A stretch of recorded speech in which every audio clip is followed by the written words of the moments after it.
तो ये सब चले जाएंगे तो हम राज किस पर करेंगे। तब उन्होंने अपनी शक्तियां पैदा करके और फिर उनसे तपस्या कराई, समाधि लगवाई और समाधि में उनको देववाणी सुनाई और फिर उनसे कहा कि जो हम बोले वो लिखो। तो जो जो आवाज बोलते गए, दर्शन तो उनको लिखने वालों को हुआ ही नहीं, जो बोलते गए वो लिखते। उस समय कागज तो था नहीं, तो भोजपत्र पर लिखा, इच्छा थी उस पर 4 वेद 1 लाख श्लोक, उसमें 80,000 कर्मकांड, 16,000 उपासना कांड और 4,000 कांड, 1 लाख श्लोक है, उससे ज्यादा है। खंड उन्होंने जरूर 4 बना दिए। ये उन्होंने लिखवा करके और पूरा प्रचार उस समय पर करवा दिया कि देखो ये विधान हमारे लोग कर गया और सबको अधिकार पूरा पूरा ये विधान जो बनाया उसका दे दिया जाएगा कि जो तुम चाहो सो करो, पाप भी करो, पुण्य भी करो, अच्छा भी करो, बुरा भी करो, मारो भी, अच्छा भी करो, जो आपकी इच्छा हो उसको, इंद्रियों से, आंख से, कान से, हाथ से, पैर से, मन से, बुद्धि से, जो चाहो और जो तुम करोगे अपना अपना भोगो। ये तिथि और तारीख है, इसके बाद पुण्य भी लगेगा और पाप भी लगेगा। बस जब अधिकार तिथि तारीख रखकर जब निकल गई और आपने पुण्य और पाप किया, बस ये लग गया आपकी बेड़ी पड़ी। पहले तो कोई बेड़ी नहीं थी, कोई शरीर नहीं था, न ऊपर का था न नीचे का था। उनमें से चारों शरीरों में न कारण न सूचम और न मतलब ये कि लिंग नहीं कुछ, खाली खोल पर ये यहां बैठे और सीधी हो जाती, किसी तरह कोई मतलब नहीं, सबका दफ्तर, ईश्वर का भी, ब्रह्म का भी, पारब्रह्म का भी, सब स्वर्ग में भी जाएगी, वैकुंठ में भी जाएगी, ब्रह्मांड में भी जाएगी और पार ब्रह्मांड में भी, परे भी जाएगी। कोई रोक टोक किसी भी देश में, किसी अनंतों लोगों में जो इतने बड़े बड़े कोई। लेकिन अब जब ये विधान बन के और आपको दे दिया अधिकार, तो आपने ये पूरे कचरे करने से ये साफ पर्दे डाल दिए। तो इसमें कुछ ऐसे कि जो यहाँ बांध के रखेंगे, कुछ ऐसे उनमें से करने जो मतलब ये है कि लिंग शरीर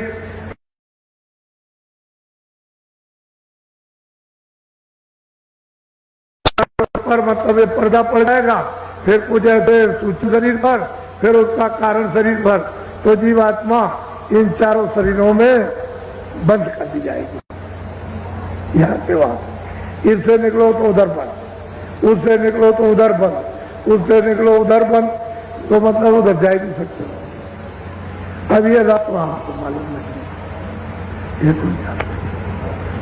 लेकिन जो कलयुग में 700 वर्ष के अंदर संत वहां से भेजे गए, वो आते हैं सबका, उधर का हाल इधर का हाल, आते भी सब हाल, जाते भी सब, आते भी ये सब जानते हो, जाते भी सब जानते, और कोई चीज छूटती नहीं है।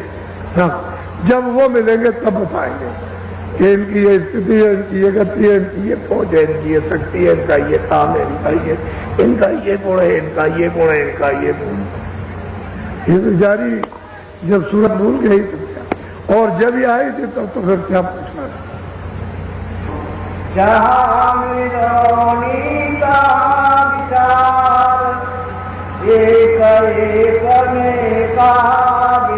अब वो कहते हैं जहाँ मिलोनी है, अभी स्कूल की मिलोनी है तो वहाँ अलग अलग भिन्न है, जहाँ मिलोनी वहाँ विचार, और जहाँ मिलोनी नहीं है वहाँ कोई विचार नहीं। तेरे घर में कोई मिलोनी नहीं, तुम वापस चल अपने घर, आनंद सुख से रहना और सुखों का सुख का सागर है। अब तो यहाँ पड़ी ये देख लेते, तो जिसको पहुंचा दिया वही प्रश्न कर रहे हैं और वो आपके लिए। ये बेचारे आएंगे तो इनको मैं कहाँ का रहने वाला।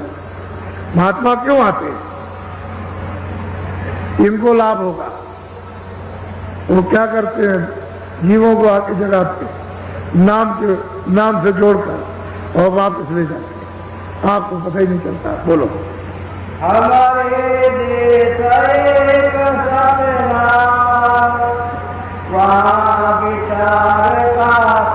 और बिल्कुल साफ कहते हैं कि हमारे देश में सत्य ही सत्य का प्रसारा, वहां कुछ नहीं, कोई विचार, कोई असत, कोई छल कपट, कोई फरे में कुछ नहीं हुआ। तुम वहां के रहने वाले चलो चलो सुन तो वहां ये जीवात्माएं वहीं से आई अपने सदैव से यहाँ पर अब ये फंसे फंसे की हालत होगी। कितना भी समझाओ कितना भी बताओ, अरे जल्दी करो देर मत करो, मनुष्य किराए का मकान है, अरे बच्चों जाने वाला है, जब शरीर से जीवात्मा निकाल दी जाएगी, खेती दुकान दफ्तर राजपाट धन दौलत अच्छे बच्चे कच्चे सब छूट जाएंगे। हम भी यही कहते हैं कि हम किराए के मकान में, ये मेरा मकान नहीं है, किराए पर उन्होंने दिया, कहा कि भाई तुम अपना काम कर लो और मेरा मकान तुम तैयार रखो देने के लिए, शुद्ध साफ देना, तो हम क्या ले जाएंगे, तो ये तो किराए का, ये सामान अपना तो है नहीं है। ये तो उसने कहा कि देखो मेहनत मशक्कत करो और जो गोजी बटोर बटार कर अनाज सब्जी फल ले आओ, इसकी मलम पट्टी कर दो युग के मुताबिक। सतयुग में दूसरा भोजन, त्रेता में दूसरा और द्वापर में फिर और तीसरा और कलयुग में अलग, तो इसकी मलम पट्टी करो, इसको नहीं होगी। लेकिन वास्तव में हकीकत यह है कि किराए का मकान है ये आपको। तो जब ये मकान खाली हो जाएगा तो इसी ने तो सब चीजें इकट्ठी की हैं। जब ये मकान खाली हो गया सामान तो ये पड़ा, ये आपको समझाने की जरूरत। तो मैं तो कुछ ले नहीं जा सकता, तो आपसे ये कहूं कि आप ले जाओ, ये आपको भी समझाना कि जब मैं कुछ नहीं ले जा सकता हूं तो आप यहाँ पे कुछ नहीं ले जाओगे, इसलिए आप अपने देश में चलो, अपने घर में चलो। वो तो खुद ही कहते हैं कि इनको पापों से बचाओ। अब मैं क्या करूं, मैंने तो विधान बना दिया, अब मैं उसको पलट नहीं सकता हूं, लेकिन इनको रोको और ये कोई पाप पुण्य न करे और ये धीरे से अपनी सफाई करा करके चले जाए। तो वो तो कह रहे, लेकिन अब क्या करें, विधान बना करके अब पलट नहीं सकते। अब तो महात्मा आते हैं, सारे विचार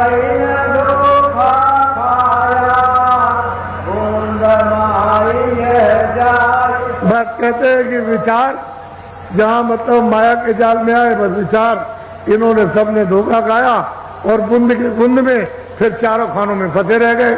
उधर अपने घर में अपने सिंध में अपने अपने प्रभु के पास कोई नहीं जा सकता, सब यही फंसे। तो आपको उत्तर मिल गया। मुझे तो सिर्फ इतनी ही बात आपको बतानी है कि मैं कोई अपनी तरफ से नहीं कह रहा हूं, और भी महापुरुष समय समय पर आए, उन्होंने भी कहा, लेकिन ये किताबें उन्हीं के काम आएगी जो उधर आता जाता। जब तक आने जाने वाला नहीं मिलेगा तब तक इन किताबों का प्रमाण कोई नहीं दे सकता। जो उधर आएगा जाएगा और उधर देखेगा, जिसकी जीवात्मा जाग जाएगी, जो उधर उन पदों को जो प्राप्त करेगा उन लोगों को, वो तो इन किताबों का प्रमाण दे सकते हैं, बाकी कोई नहीं दे सकता कि उनके पास तो मतलब ये ज्ञान है, वो आध्यात्मिक ज्ञान नहीं। तो ये तो झगड़े वाला ज्ञान है, तो झगड़े वाला इसमें क्या समझ में आएगा। ये तो कोई साधना तो आपने की नहीं, और वो साधना का आध्यात्मिक ज्ञान है, ये भौतिक बुद्धि का ज्ञान।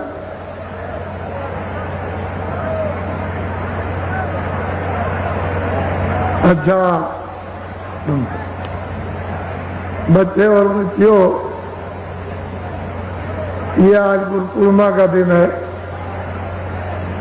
हिंदुस्तान में लोग इस गुरु पूर्णिमा के यानी उत्सव को इसलिए मनाया करते हैं कि हमारे गुरु हम पर दया करें और हमारी आत्मा को जन्म मरण 84 से बचाए। इसलिए लोग यानी पूजा करते हैं और उनसे आशीर्वाद चाहते हैं। ये बहुत दिनों से ये उत्सव गुरु पूर्णिमा का पूनम का चलता चला आ रहा। उस समय के लोग तो कुछ जगे हुए थे, तब उन्होंने ये रखा था, लेकिन अब आपने इसको मतलब ये है कि एक बाहरी त्योहार बना दिया। ये बाहरी त्योहार नहीं है, अंतर जीवात्मा के कल्याण की कल्याण का त्योहार था, अकल्याण का नहीं था। तो ये नीम सारण है 88,000। अब तो आप उसको भूल गए हो। चरितार्थ में भी, वास्तव में कहने में भी आपके नहीं आता कि 88,000 ऋषि आए थे, इस तरह की मंत्रणा की थी।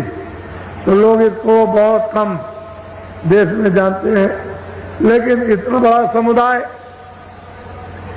जो आपका इस समय पर आपने कभी भी यहां नहीं देखा, वो आपके समझ मैं तो कुछ इसके बारे में कहना नहीं चाहता हूं, लेकिन आपके सम की चर्चाएं आपस में ये हो रही है कि जब से द्वापर खत्म हुआ होगा, जब से यहाँ पर ऋषि आए होंगे, उसके बाद तो इस तरह का दृश्य कभी आया नहीं। मैं यही बात, एक पवित्र स्थान की पवित्रता को सब लोगों को रखना ही चाहिए था।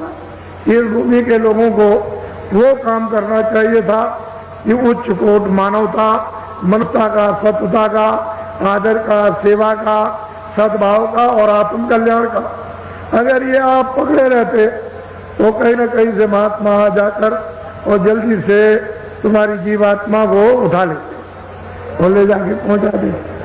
नहीं लगती तो स्थान की गर्मा मतलब है कैसे अलोप हो जाती है, विकारों, बुराइयों, छल से, कपट से, भरे से, जीव हिंसा से, मनुष्य के धोखे से, झूठ छल से, ये उस स्थान की गर्मा आलोक हो जाती है।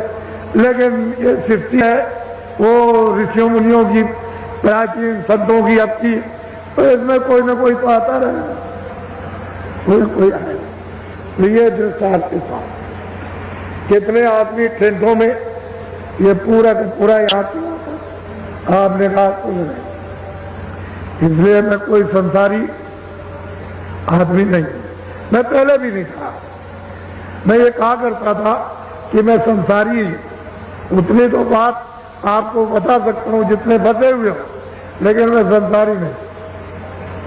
मुझे संसार की कोई इच्छा भी नहीं। इतनी इच्छा है कि तुम जाग जाओ, ये जीवात्मा शुद्ध साफ होकर अपने घर की तरफ चल पड़े, इसका भला हो जाए। ये तो सेवा की इच्छा है, लेकिन और कोई इच्छा है। और तो एक किराए का मकान जो मेरे भाग का है बना दिया, वो तो मुझे उतनी इसकी सेवा के लिए रोज मिलेगा, एक श्वास लेके उसको मिल जाएगा। बाकी उसका त्याग है कि हम वो चीज जो मिल रही उसको किसी और काम में लगा दें और किसी के काम में आ जाए तो अच्छी बात है। ये दृश्य आप देख रहे हो। और हमने कल भी कह दिया, हम नीम सारण के निवासी, आसपास के आपके जो बड़े बड़े गांव हैं चारों, वहां के जितने भी हिंदू मुसलमान छोटे बड़े व्यापारी है, काश्तकार हैं और दफ्तर वाले, हमारी किसी से कोई शिकायत नहीं।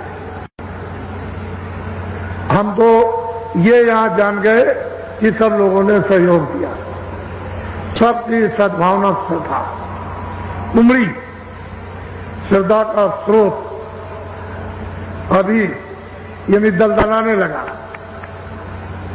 जमीन में दलदलाने लगा। श्रद्धा का स्रोत यानी जमीन जो कड़ी थी वो मुलायम हो गई। हृदय रूपी जमीन बहुत सख्त, बहुत कड़ी थी, वो अब बिल्कुल एकदम मुलायम हो गई। इसी में तो श्रद्धा का स्रोत बहने लगेगा। जैसे ही श्रद्धा बहेगी, अरे कितने लोगों का कल्याण हो जाएगा। आपने सबने सहयोग दिया, हम सबके पूरे पूरे आभारी हैं।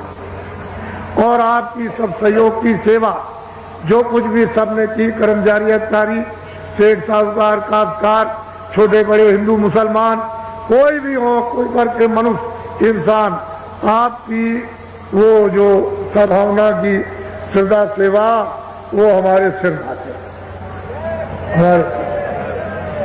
हम आपके सबके लिए उस प्रभु से प्रार्थना करेंगे कि इनका आत्म कल्याण होना चाहिए, जीवात्मा मनुष्य शरीर में जगे। इतना तो हो जाए कि कल रात को अगर मारो समय पूरा हो जाए, शरीर छोड़े, हिंदू मुसलमान, छोटे बड़े, अमीर गरीब, तो कम से कम इनकी जीवात्मा की उस समय